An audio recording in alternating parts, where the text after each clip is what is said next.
second dark night of soul on your twin flame journey, your spiritual journey. And guys, listen, I'm going to be the first one to admit to you guys and tell you guys the truth that I don't have a freaking clue if people who have regular spiritual journeys have the dark night of the soul. Because I got mine from my twin flame connection, right? Meeting my twin flame was my catalyst to my going down the rabbit hole and the mind screw. And you guys know exactly what I'm talking about if you're watching this as a twin flame. It's a total mind screw. The soul, dark night of the soul goes, the mind gets melted away. You're just like, ugh, right? And like, it's freaking insane. It's freaking insane. But you can have multiple dark nights of soul. I actually had a few right after my main dark night of the soul. And you're wondering, like, does your twin flame actually feel the dark night of the soul the way you feel it? They feel your agony. They feel your agony. And this is why the highly empathic connection is so intact in the beginning of the journey. And your heart's palpitating while you're in bed in so much pain, and you're crying left and right. They're crying and you guys are crying at the same time, and you guys, it's freaking wild. But you can have multiple after that. I had like 3 mini ones, like probably within a month's period after finishing my first dark night of soul. And then you get into your second dark night, which is a little bit more manageable for you. And not everybody's going to take a second dark night, but it's very common for a lot of you to actually take a second dark night. And everybody says, well, is this my twin flame awakening? Are they going through their dark night? This is very possible. This is very possible. Because remember, you and your twin flame are one at the core, right? You're one soul. There is no separation. There's only physical separation. And what happens is sometimes the second dark night of soul kind of happens when you have like another disconnect energetically. And what happens is you kind of set in like spiritual depression again. And both of you go through that. Both of you very much go through like the spiritual depression and the yearning on a soul level. Even the physical. Regardless of what's done between the two egos, has nothing to do with that. You yearn a little bit more for them in the beginning because you're so familiar with them. And I'm going to tell you exactly why. I seen a post on YouTube not too long ago. A guy posted something about your twin flame is just another incarnation of you that you're witnessing firsthand from a past life. And you do have a soul contract with them that you were going to incarnate in that lifetime with them and kind of witness them and even kind of be like a protector to them on a spiritual level, because what you are to them is them at a more evolved consciousness level. So you're so familiar with them, and this is why you yearn for them so much in the beginning, because this is a version of you that's younger on a consciousness level. Doesn't matter what your physical lives look like. That has nothing to do with it. You feel like a teacher to them. You feel like a protector to them. And you do put them under your divine protection the moment you start taking the journey. The moment you start taking the spiritual journey and you're doing all spiritual stuff and you're trying to, number one, you're trying to get your twin flame connection really to pop back up in your life. But really it's just a spiritual thing. It's 100% spiritual. Has nothing to do with the physical people. Twin flame is an energy. It's a bond, right? And once you start taking the journey, you're looking for that soul merge, you're looking for that inner union, you're looking for that oneness and that wholeness again, and you'll get back to wholeness regardless if your twin flame ever returns. Because that's really what's going to happen. And the second dark night really kind of starts to set in, and if they're going through it, and this is my experience firsthand, when you detach from them, when you're not thinking about them a million times a day like you did in the beginning of the journey. And you have to detach from your physical twin flame person. You absolutely have to detach from them where you're not thinking about them nonstop and making this journey just about them. We all do it. We all want to save our twin flame and our twin flame connection and us and all that stuff. But it's only because you're so familiar with them. Doesn't matter how you guys look. That has nothing to do with this connection. This is soul stuff, soul activation at its finest. But the second dark night, you're wondering, is my twin flame awakening? And here's what the second dark night was for me, and this is a telltale sign for sure, that your twin flame is now testing the waters when it comes to spiritual things, right? They're getting knowledge. They want to learn. They're becoming conscious. They're understanding that they might have a road ahead of them, but they want to know the truth now. The second dark night sets in, and it seems like all the past wounds resurface. Everything that you thought you already healed, right? That you're walking around like you're the big man on campus now, and the universe says, nope, let me show you something real quick. Let me humble you again.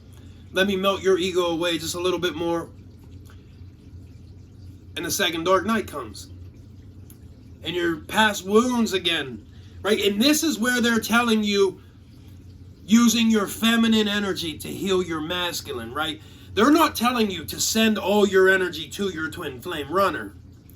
They're telling you to use your own energies inside of you to heal your masculine energy, because your twin flame runner took on the role as the masculine, man or woman. Doesn't matter. You have all the spiritual power in this connection. And this is a big reason why a lot of people tell you to take your power back in your twin flame connection, because I'm going to be completely honest with every one of you watching this on this other side of this camera. Most of you guys are twin flame chasers. Your twin flame is nothing without you. Nothing. They follow you. You don't follow your twin flame. You're chasing this person like they have the answers. They're looking to you for the answers. And it's you that shifts the energy all the time. And it's you that keeps their thoughts positive. Because when you start to meditate more and you're getting close to that soul merge, that you're getting their consciousness, right? And their consciousness can be a little bit negative because they might have dealt with a karmic energy. And the karmic energy was a lesson for both of you. More for them. And that karmic energy might have really shut them down along this journey.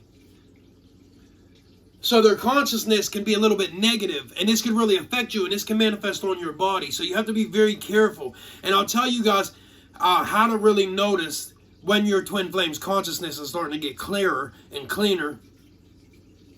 And I'll put that in another video for you. But their consciousness can be a little bit negative. And what you need to do is what you're doing is while you're meditating and you're drawing their consciousness back to you, what you're getting is your thoughts to start reaching them. And I'm not talking about you sending them thoughts. I'm talking about they'll pick up on your thoughts subconsciously. So if you're doing things like I am during the day, because you're going to do ego stuff while you're awake. You're going to do mind-based stuff while you're awake. You have to have your mind to exist in life. And you're going to do presence and things like that. But when you're doing things like I am, right? Never underestimate the power of I am. I am unconditional love, and you're pushing love off of you. Your twin flame will actually mirror this to you. You'll feel them, sense this. But the second dark night is nothing you can't get through. It's more manageable. But I know you're probably wondering, is this my twin flame's dark night? It's very possible. It's very possible. You guys both feel the same things. So like when you get into this spiritual depression or this like low down energy of like just not having the drive to do things, they feel that too. It's always been that way. It has always been that way. You spend a weekend in bed, good chance your twin flame spent that weekend in bed. You guys just don't have the energy. You're just exhausted. And when you get into the stage of like surrender, right? The twin flame surrender. Everybody talks about surrender brings union, and it's where you're just like, you're so gassed out from the journey that you were just in total surrender to everything. And that kind of happens right after, if you have a second dark night. Like that was my personal experience, and I'm just sharing this with people who might want to know more about the twin flame situation and why they feel like they're having multiple dark nights and why they feel like they're having a second dark night and it's extremely painful. But the truth is,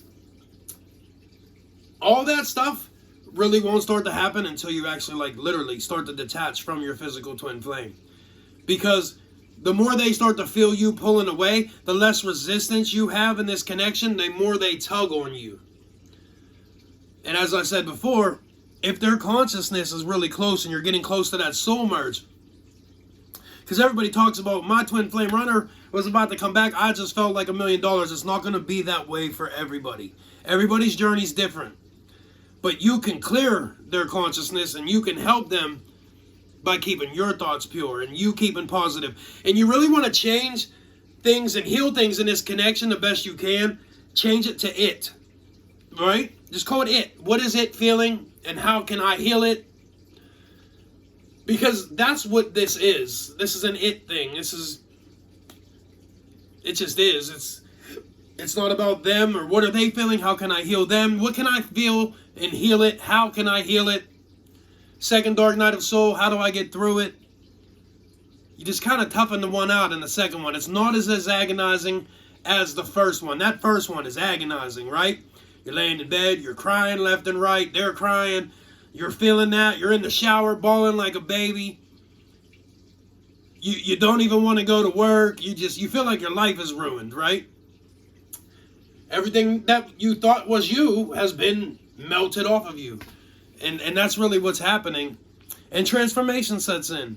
And you're going to have ups and downs on this journey. You're going to have multiple things where you feel like you're having a little bit of another dark night and things like that. But listen, life has journeys. Life has ups and downs, peaks and valleys. So not everything that you're feeling along this journey really is just you and your twin's energy. You guys mirror each other's energy, and you guys can feel what each other are going through, but you do have your own separate incarnations of life. You do have your own separate life missions, even if your mission is to come together and be in a union where you guys can go on and obtain enlightenment together, but you're already obtaining enlightenment. And enlightenment is lifelong. It's a journey. Like once you're in it, and there's no turning back. But if your thing is to come back with your twin flame and go do enlightenment together and finish the enlightenment journey, then that's what it is. But the second dark night of soul is not as painful as the first one. It's more manageable for you.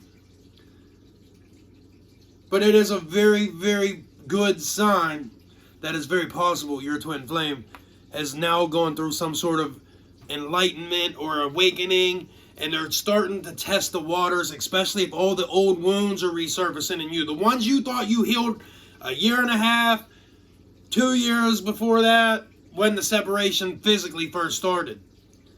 Because you go off to the races and you take your vibration up extremely fast and you do all this healing stuff and you're working on it. And they have to kind of go through it after you. But you're still there. You're still coaching them. You're still helping them out. And you're actually carrying things that they go through. Because, remember, your twin flame is the negative pull in this connection. Not saying your twin flame is a Satanist or anything like that. Some of them may have been, but prior to meeting you, after meeting you, that's not going to happen anymore. Because you're going to lead them in a different direction. You're not only going to change your life, you're going to change theirs. They're going to change yours too. So, but they're the negative pull. So what I mean by that is you can take on a lot of their negative energy through their negative consciousness, through their negative thoughts. Because even though they're your subconscious and they're following you on the journey, you can still pick up their negativity. And for a lot of you, as I said, this can manifest on the body for you. Circulation issues, stress, anxiety, worry. And you're going to have to really do a lot to keep this connection balanced. Because you're in it for life. Once you take the journey, you're always going to be attached. There's no cut in the twin flame connection.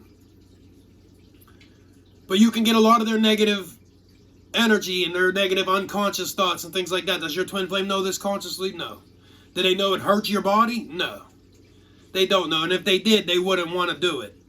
Trust me. But the second dark night is a good sign for you. And just flow with the energy and let the ego just melt away and just keep being you, and keep living your life. You don't have to sit here and wait for your twin flame. this is your journey. Just keep moving forward, and whatever happens, happens. Whatever's destined for you is destined for you. Guys, like and subscribe. And I hope you all stay blessed. And like I said, don't mind my beard. I'm looking rough. I'm training for a marathon right now. And it is cold in my hometown of Pittsburgh. So we have to keep the beard while we're running. But I will see you guys all very soon. Like and subscribe. Stay blessed. And I'll see you again.